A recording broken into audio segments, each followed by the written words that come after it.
I hold so dear. So turn away from what is cold, let faithfulness and love take hold, and by the gold that I refine through fire. Here at the door I am standing, I am knocking.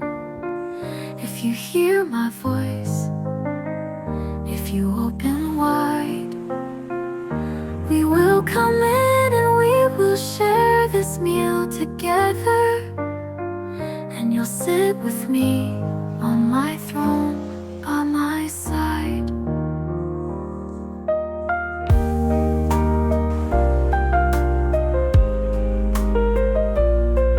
To the one who overcomes the night, who takes up their cross and fights the fight, I give the right to sit here next to me.